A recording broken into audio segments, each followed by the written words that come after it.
En fait, c'est pas un concours de photos comme une promotion de Saint-Fabien-de-Panay. C'est un moyen différent. Normalement, les gens, ce qu'ils font, c'est des pamphlets, ils vantent les mérites de leur municipalité, ils font des annonces dans les journaux, ils font de l'annonce de ce qu'ils sont. Alors moi, j'ai décidé que, avec les membres du conseil, on a dit, c'est quoi nos forces, c'est quoi nos faiblesses, qu'est-ce qui fait que les gens s'établissent à Saint-Fabien? Parce qu'on est assez unique au Québec, là. Dans une municipalité de 1000 habitants et moins, la plupart des municipalités au Québec qui sont loin des centres industriels, qui ont 1000 habitants, ils ont baissé de population depuis 20 ans. Pas nous. On a investi énormément sur le logement pour les personnes âgées, puis on a investi aussi beaucoup à aider les jeunes à s'établir ici. Puis on est bien conscient que c'est pas ici qu'ils vont trouver le travail, parce que le travail n'est pas ici. Il est à Montmagny. Alors nous autres, ce qu'on a voulu faire, puis on a réussi relativement bien, c'est ce on a investi sur nos jeunes pour qu'ils aillent travailler à Montmagny, qu'ils soient fidèles à Montmagny pour travailler, pour faire des achats, mais revenir chez eux le soir, puis les fins de semaine, puis profiter de ce qu'ils aiment à Saint-Fabien. À partir de ça, on a décidé de changer notre campagne de promotion pour, dans le fond, ce qu'on veut, c'est continuer ce qu'on a commencé, mais par d'autres moyens. Fait qu'on a décidé de s'adapter. Puis s'adapter avec les jeunes aujourd'hui, ben, c'est Facebook. Les jeunes utilisent ça amplement. Et on a dit, on va utiliser, nous autres, plutôt que de faire notre publicité, puis de dépenser de l'argent pour faire la publicité, on va demander à ceux qui ont choisi Saint-Fabien, ou qui aimeraient choisir Saint-Fabien, de vanter Saint-Fabien.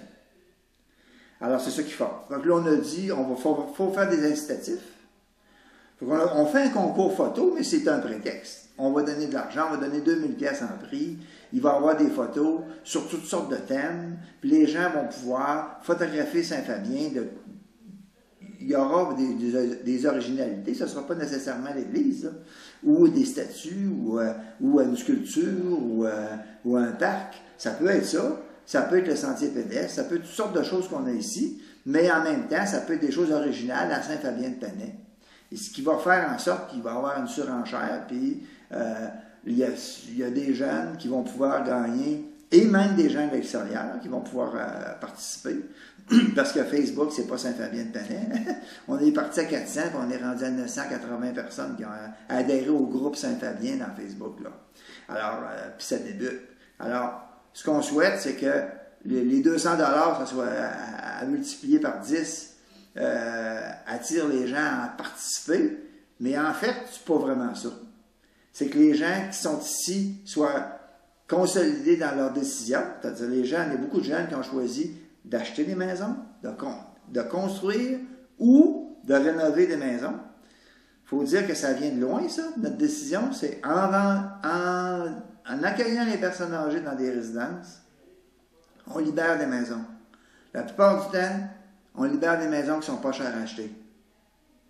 Ce qui fait que des jeunes peuvent acheter des maisons à un prix abordable et les améliorer avec le temps. C'est ça qu'on a fait.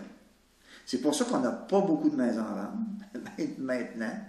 Et là, ce qu'on retrouve de plus en plus, c'est des maisons qui se construisent par des jeunes qui travaillent ailleurs. Alors, l'objet vraiment, là, c'est de rendre la fierté à ceux qui sont déjà là. C'est de transmettre le message à d'autres, parce que les jeunes travaillent avec d'autres dans les usines, dans leur lieu de travail. Ça a permis aussi à des jeunes venant de Saint-Fabien, travaillant ailleurs, c'est-à-dire pas à Montmagny, là, assez éloigné, c'est-à-dire Saint-Hyacinthe, Montréal, puis de prendre une décision ils disent tout le temps, j'aimerais ça revenir, mais c'est toujours théorique. Finalement, ça se fait pas. Depuis quelques années, il y a plusieurs personnes qui ont fait le choix, des jeunes, de revenir ici, puis de s'établir, puis finalement, ils ont trouvé du travail dans le coin, puis à Montmagny, et à Lillet, à Saint-Jean-Port-Joli. Alors, ça a augmenté encore notre clientèle.